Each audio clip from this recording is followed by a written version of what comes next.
Bonjour à tous et bienvenue sur Plastic Dream, je suis ravi de vous retrouver aujourd'hui, on se retrouve pour une revue de boîte, et quelle revue de boîte mes amis, le SR71 que vous voyez là juste derrière moi. On va regarder tout ça en détail, on avait déjà survolé un petit peu en indirect, j'avais ouvert la boîte, montré les grappes comme ça vite fait, ça a l'air de très très bonne augure, donc on va se régaler, je la regarde parce que je vois mon petit retour là, impeccable. Alors plein de choses amusantes à propos du SR71, un des appareils les plus rapides du monde, 3500 km/h, Mach 3, il est plus en opération, il a fini son dernier vol, je crois, 98, quelque chose comme ça. Des petites choses intéressantes, par exemple, le SR71, une fois qu'il était en vol à très haute vitesse, il chauffait énormément.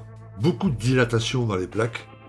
Donc il y avait un jeu, pour vous donner une idée, il y avait un écart de 18 cm sur le moteur. C'est-à-dire que le moteur, les tuyères arrière, elles grandissaient de 18 cm en dilatation quand il était très très chaud.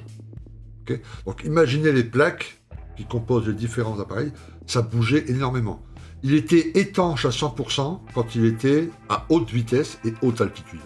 Okay, dès qu'il commençait à atterrir, à réduire sa vitesse, descendre à l'atterrissage au sol, pareil qu'il y avait des fuites de partout, c'était parce que les plaques se redécollaient, machin, c'était un truc un peu... Voilà. Donc, toute la structure est en titane. Il fallait beaucoup de titane pour construire un SR71. Et les États-Unis, à l'époque, on est dans les années 60, enfin avant les années 60, ils n'ont pas un stock de titane, peut-être pas suffisant, mais enfin, ils entament leur réserve stratégique. Il faut mieux l'acheter ailleurs. Donc, ils vont monter une société écran en Europe, où bien sûr, dans les statuts, n'apparaîtra nulle part que c'est une société américaine et dirigée par la CIA, bien évidemment. Et ils vont acheter 80% du titanium utile au montage des 30 SR71 qui ont été construits. Ils vont l'acheter, devinez à qui? À l'URSS. Donc plutôt sympa. Ils ont acheté le titanium pour construire les SR71 à l'URSS pour ensuite, évidemment, utiliser. Ils ont espionné. Alors, ils ont, paraît-il, ça c'est le truc officiel, aucun SR71 n'a survolé l'espace aérien soviétique. On veut bien les croire, ils nous prennent pour des andouilles, je pense que oui, mais toutes les opérations, en tout cas, qui ont été révélées, ça a surtout été surveillance de la Corée du Nord, des pays satellitaires de l'URSS. Voilà. La flotte, évidemment, au-dessus de l'océan pour les mouvements de bateaux, etc., soviétiques, au-dessus de la Corée du Nord, du Vietnam, etc., dans ces coins-là, etc. Et c'était des appareils assez extraordinaires.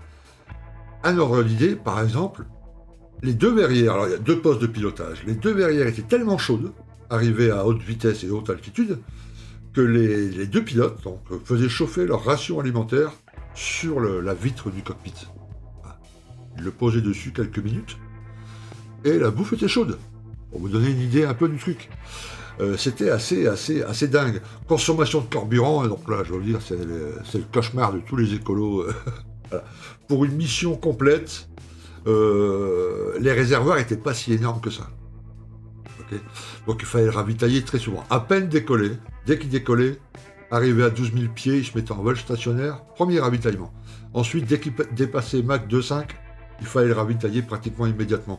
Donc tout le long de la mission, il fallait prévoir un tas de ravitaillements. Allez, retour. Ok, donc ça coûtait, une mission SR71 de surveillance coûtait extrêmement cher. Les plus longues missions, sur une plus longue distance, on utilisait autant de carburant que pour faire tourner les voitures d'un petit pays, pendant 1 an et demi. Pour vous donner une idée du truc, c'était assez impressionnant. Okay, alors, il a traversé la France plusieurs fois, en partant de l'Angleterre, pour aller, dans les années 80, pour aller photographier des mouvements de troupes en Méditerranée et en Libye. Et il y a 2 Mirage F1 de la base d'Orange qui ont tenté plusieurs fois de les intercepter, et qui n'ont jamais réussi, ils n'ont été aperçus que radar, il n'y avait jamais personne qui l'a vu. Alors, pour vous donner un ordre d'idée, c'est assez incroyable. Les appareils, les deux SR71 partaient de l'Angleterre. Quand ils arrivaient au-dessus de Dieppe, ils étaient détectés radar. Okay, là, Dieppe, donc si vous voyez un peu, je vous mettrai une petite carte là, ceux qui ne connaissent pas où se trouve Dieppe et où se trouve Orange, quand les deux SR71 arrivaient au-dessus de Dieppe, l'alerte était donnée à la base d'Orange. Les 2 Mirages F1 décollaient tout de suite. Le temps que les 2 Mirages F1 montent en altitude, il fallait monter au-dessus de 18 000, 19 000 pieds. Pour pouvoir éventuellement être en capacité d'intercepter les deux SR71, les deux SR71 qui étaient au-dessus de Dieppe sont déjà au-dessus d'Orange. Vous voyez un peu la vitesse du bazar. Et ensuite, ces appareils allaient tellement vite que la fenêtre de tir, et l'éventuelle fenêtre de tir pour les Mirage F1 était extrêmement courte. Voilà, parce que ça va tellement vite, évidemment, évidemment qu'ils n'ont jamais réussi ni à les voir, ni à les entendre, ni à les... Hop, hop. Il a été aperçu que radar. Voilà. Ça va très très vite.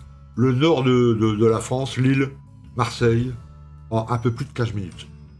Quand même pas mal pour aller faire ses courses ou aller manger une bonne bouillabaisse. Quand on est Lillois à Marseille, 15 minutes, la bouillabaisse, retour 15 minutes. C'est plutôt pas mal pendant la pause déjeuner. Très bien.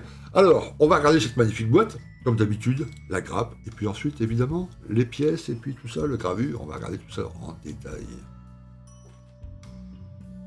Alors, vous voyez, je ne vous mentais pas.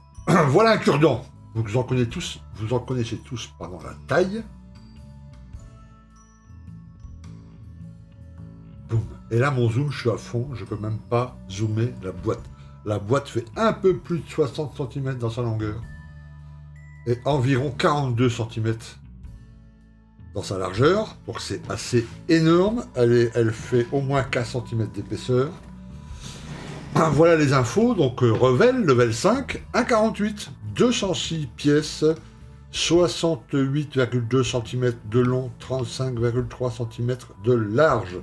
C'est-à-dire du bout d'une aile à une autre. Donc, si vous la commandez, attendez-vous à recevoir une grosse boîte.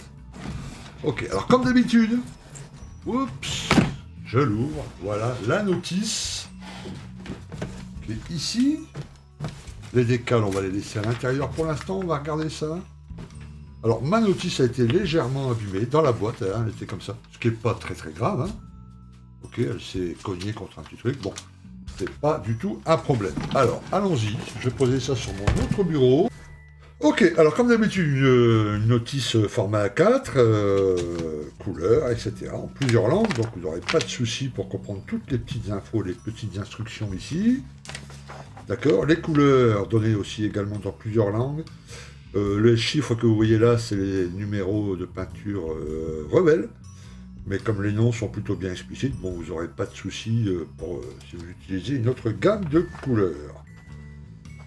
Parfait. Ici, les pièces, service après-vente. Qu'est-ce que vous devez faire si vous manque une grappe, ou si vous devez recommander une grappe. Voilà. Hop.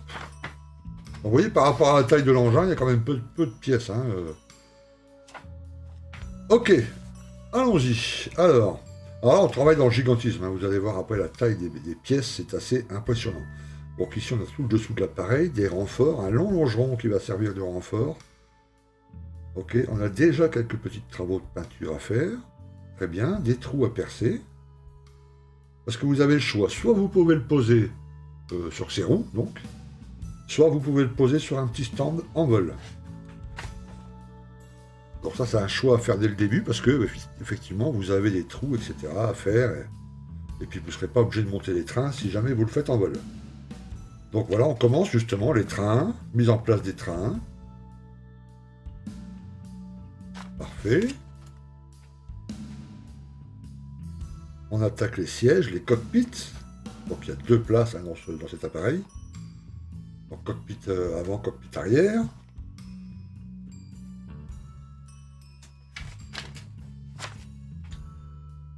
On ferme ensuite le demi-fuselage. Très bien, on continue l'assemblage de l'appareil, les tuyères, les moteurs.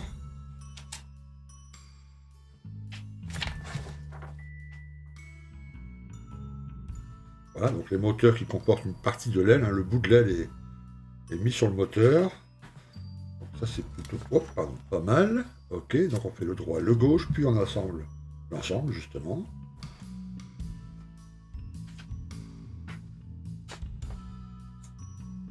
Le nez de l'appareil, j'espère que ça se passera bien.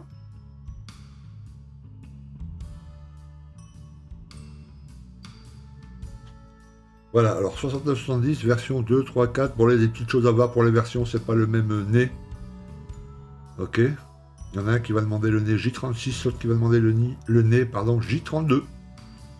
Donc, à bien regarder.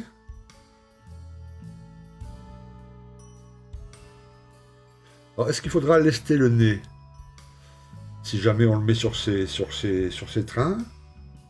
Par prudence, je dirais oui. Alors, ça me semble pas, le train est bien centré, mais bon, moi, par prudence, je sais que je me suis fait avoir tellement de fois que je placerai un peu de poids là-dedans. Voilà, on continue les trains, les flaps, le train avant, les baies de train, les baies du train principal, enfin les portes du train principal, les différents vérins, le cockpit avant, voilà la verrière avant, les verrières principales, ouvertes ou fermées. Ok. Et ici, on va monter, je crois, les deux moteurs qui sont en exposition. Je crois pas qu'ils sont dans l'appareil. Je ne vais pas dire de bêtises avant, parce que j'ai vu qu'il y avait deux moteurs qu'on pouvait mettre en exposition. Ouais, c'est ça. Alors, ça, c'est deux moteurs en exposition. Donc, vous avez ici le stand, avec les petits stands ici pour poser le moteur. Ok. Ici, le stand pour poser l'avion. Pour ça, ce sont deux moteurs que vous pouvez vraiment détailler au maximum, hein, pas seulement ce cas-là. Vous pourrez rajouter les câbles, etc. Si vous avez de la photo de documentation. Faire deux petites pièces magnifiques, les poser ici. Et ça sera plutôt pas mal. Hop. Donc, voilà au final. Donc là, en fait, ils l'ont posé sur le stand, donc sur le petit stand, avec donc pas de pilote et train sorti, plus les deux moteurs. Ok. Voilà, mais vous pouvez aussi le poser comme ça sur le. Enfin, vous voyez, pas le stand. L'avantage du stand comme ça dans la vitrine, c'est que tout autour, vous pouvez poser un tas d'avions. Puisqu'il est en hauteur, ça ne prendra que ça comme place dans la vitrine. Le reste est en hauteur, et puis là en dessous, poser d'autres petits avions, un 48e. Pourquoi pas un U2, des avions expérimentaux, ça serait une belle étagère. Voilà. Il y a aussi la possibilité, pardon, oula, évidemment, de le monter comme ça, mais en rentrant les trains et en trouvant deux petits pilotes, en combinaison orange, là, et de le représenter en vol. Donc ça c'est pas mal, ça laisse pas mal de possibilités. Alors la peinture, voilà, elle n'est pas... Alors d'après l'US Air Force, ben, ce que j'ai lu là-dessus, c'était une peinture bleue très très très foncée. Voilà. Très très proche du noir. C'est pour ça qu'on le voit noir et qu'on utilise souvent une peinture noire. Il faut utiliser un gris très très très très très foncé en faisant des petites variations avec du bleu. Un bleu pas trop clair, faut pas trop éclaircir le gris foncé. Et je pense qu'on arrivera à un truc plutôt pas mal. Voilà, donc ici les décals. Alors les versions sont à peu près les mêmes, hein, à quelque chose près. Ici c'est un appareil AF61, parfait. Ici aussi le AF61, ok. Et ici c'est le AF61 aussi.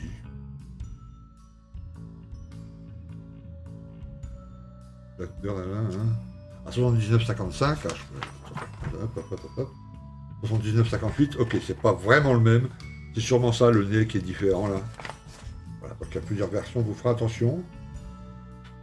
Ça c'est l'appareil qui a battu le record 6 mars 90, Los Angeles to Washington en 64 minutes. Ce qui est énorme, hein. Il a pratiquement traversé les États-Unis en 1 heure et 4 minutes. Et là, le 1er septembre 1974, New York, Londres, en 1h54. Voilà, parfait. Pour Penlogy, ça ne devrait pas poser de problème. On va maintenant regarder les pièces. Alors, première grappe. Alors, vous voyez, elle est énorme. Hein. La règle qui est là fait 50 cm jusqu'ici. Donc, elle fait à peu près 52 cm. Donc, vous voyez la taille des grappes, la taille du longeron de renfort qui se situe au milieu, là. Voilà. Et on a ici des pièces pour les tuyères. Il y a les numéros de pièces sur les pièces et sur des petites languettes, donc c'est parfait parce que voilà, vous savez tous qu'on les dégrappe pour les coller, etc. Et voilà, une fois fait, on sait les numéros, ça c'est parfait. La gravure est plutôt fine, ouh, le cockpit sympa, la planche de bord, je vous montre ça. Voilà, le tableau de bord est plutôt pas mal, comme vous pouvez le voir, la gravure est bonne, c'est net, précis, il n'y a pas de flash. Le plastique là est un peu épais, mais c'est tout à fait normal, c'est la barre de renfort. Ici, ça va très très bien. On regarde de l'autre côté. Ok, un peu de pastilles d'éjection, mais elles seront... tu vois, ça c'est à l'intérieur du moteur, donc pas de souci. Les flaps qui sont ici. Alors, une autre grappe qui a été dans la boîte à peu près comme ça, et puis ça s'est un peu détaché. En fait, ce qui n'est pas très grave. Alors ici, vous avez des pour les tuyères. Ok, vous avez ici une des baignoires, une des deux baignoires. Qui est là aussi pas mal. On va pouvoir tout faire en peinture. Moi, j'adore faire mes cockpits tout en peinture avec un peu de relief, pas de photodécoupe. Donc là, ça va me plaire beaucoup, beaucoup, beaucoup, cette histoire. Là, toujours les flaps, bien fins, gravure super nette. Donc ça, c'est impeccable. Et ici, vous avez le stand de présentation. Ok, bon, voilà. Grosse pièce. Les tuyères. Pour pas mal, l'intérieur est fait. Là, il y aura peut-être un peu de ponçage, même pas, c'est prévu pour. C'est plutôt bien foutu, hein, bien moulé, je suis bien surpris, je suis content comme tout. Parce que je me suis dit, bon, Revel est plutôt une bonne... Enfin, ça va, ça se passe bien, Revel. Mais quelquefois, là, il y a un petit peu de flash, mais un micro-flash ici, pas grave. Pour cette petite pièce, le reste, c'est nickel. L'intérieur des tuyères, vous voyez, il a un petit peu travaillé avec une bonne peinture. Voilà. Fort à parier que nos amis de chez Edward vont sortir tuyères, résine, machin, etc. avec le temps. Là, ça vient juste de sortir, donc c'est peut-être pas encore dispo, mais ceux qui seront patients et qui le montreront dans 1 an ou 2, je suis sûr que vous aurez un tas de petits add-ons en résine ou en photodécoupe. Alors ici les baies, enfin les portes pour le baie, pour les baies de train, pardon.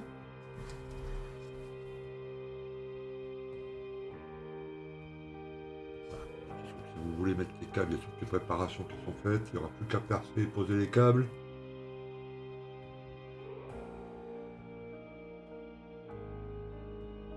Les pièces de renfort pour l'intérieur, avec noté devant, front. Il faut les mettre le devant de ce côté-là, quoi. Une des deux planches qui représente les moteurs, ceux qui sont exposés, pas ceux qui sont à l'intérieur de l'appareil. Donc vous avez 2 grappes comme ça. La deuxième baignoire, la deuxième planche de bord, ici. Voilà. Les 2 nez différents, suivant les versions que vous voulez faire. Et toujours la gravure impeccable. Voilà, c'est super propre, hein. C'est super propre. J'avais vu qu'il y avait des petites figurines de pilotes de SR-71 là, dans leur tenue quasi de cosmonaute là. Voilà le siège. Ici. Pareil, ça, il y a 2 grappes comme ça, je crois. Donc ici, des pièces, très grosses pièces, comme vous le voyez, il n'y a que 6 pièces sur cette grappe. Voilà, juste pour les insertions moteurs. Donc les moteurs sont là-dedans, les bouts d'ailes. La gravure est plutôt pas mal. Alors on se posait, parce que j'avais montré ça aux amis lors d'un direct. C'est très très bien gravé, je me demande si on pourrait pas améliorer la gravure, la creuser un tout petit peu plus. Un tout petit peu plus. Parce que de toute façon, les plaques de ce SR-71 au repos, c'était vachement dilaté. Hein. Voilà. Et c'est en vol, une fois qu'il était à haute altitude, à très haute vitesse, la température montait énormément, il se dilatait, et là les plaques, poum, se joignaient parfaitement. Et au sol, il était quand même pas mal, il paraît qu'il y avait pas mal de fuites et que ça coulait un peu de partout. Alors, on pourrait peut-être agrandir un peu ça, puis pour les jus, ça faciliterait les jus, tu vois, en passant un outil de gravure, là, tout doucement dans chaque rainure, tac, et en l'agrandissant, en l'approfondissant un tout petit peu. Voilà. Sinon, mis à part ça, vous voyez, les grilles, tout ça, c'est plutôt bien fait. On pourra toujours améliorer en creusant le plastique, et puis en mettant des vraies grilles en dessous, ok, mais rien que comme ça, à l'état brut, c'est déjà plutôt pas mal, hein. On va regarder maintenant la grappe, enfin principale, en tout cas la plus grosse. Ok. Qui est le corps principal. Alors ici, je dis tout de suite, même histoire pour les gravures, les lignes de structure. Peut-être qu'on pourrait... Alors, je vous montre celle du dessus d'abord.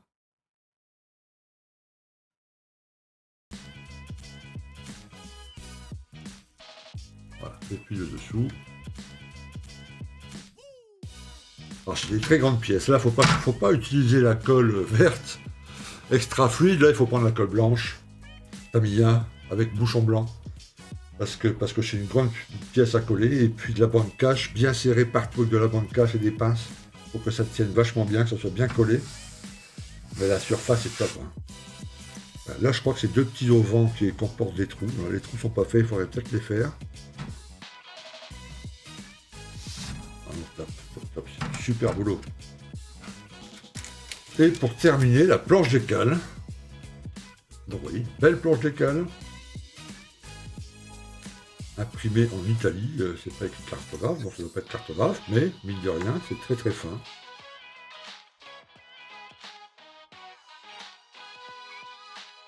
Ah, il y a même les décales pour ceux qui voudront faire les tableaux de bord avec le décal.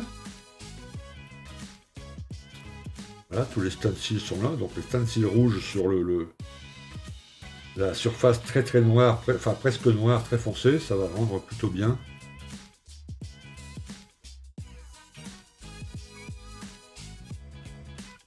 Ok, super, il n'y a rien à dire. Hein. Alors voilà, vous avez eu plutôt pas mal. Que dire de plus sur ce SR71 ? Eh ben, qui vous le faut. Alors malheureusement, pour l'instant, Passion 32 l'a pas encore en stock. D'autres, voilà, moi je l'ai fait venir d'Allemagne, je crois. Alors c'est une maquette rebelle, normalement les maquettes rebelles sont pas très chères. Vous avez vu, il y avait quelques jours, j'ai fait la revue de boîte du Ford T, là, 18 €. Voilà, c'est le prix des rebelles, 20, 30, 35, voilà. Dans ces eaux-là à peu près. Là, la boîte fait 80 €. Donc pour du rebelle, c'est un peu chéros, c'est évident. Mais c'est une belle maquette. Vous avez vu, pour ceux qui auraient peur de la place en vitrine, grâce au petit stand là, ça laisse une petite place en dessous, on peut déposer plein d'appareils, donc il sera un peu en hauteur, ça peut le faire. Et puis c'est une belle maquette. Enfin, moi j'imagine une grande étagère dans sa vitrine, avec des U2, un SR71, un X15, vous savez, tous les avions expérimentaux, ça peut faire plutôt pas mal. Il est, alors pas peinture noire, hein, gris très très très très très foncé, des petites décolorations, des petites nuances de bleu dans le gris. Ça peut être vraiment vraiment chouette. Les décals sont super, vous avez vu, bien fin. Donc ça va être top. Ok, voilà. En tout cas, la revue est faite. À vous de voir, à vous votre portefeuille. Et là, vous dites-vous bien que vous pourrez pas le cacher à madame. Hein. J'ai eu 2-3 gars qui m'ont dit, ouais, moi quand je reçois des maquettes. Je les mets dans le coffre, je les planque, comme ça madame ne voit pas que j'ai ajouté une boîte. Là, c'est gros. Donc il faut mieux négocier avant. Voilà. Ok, merci à vous. Et puis je vous dis à très très bientôt. Prenez soin de vous. Et on se retrouve très très très bientôt sur une vidéo Plastic Dream. A plus, ciao.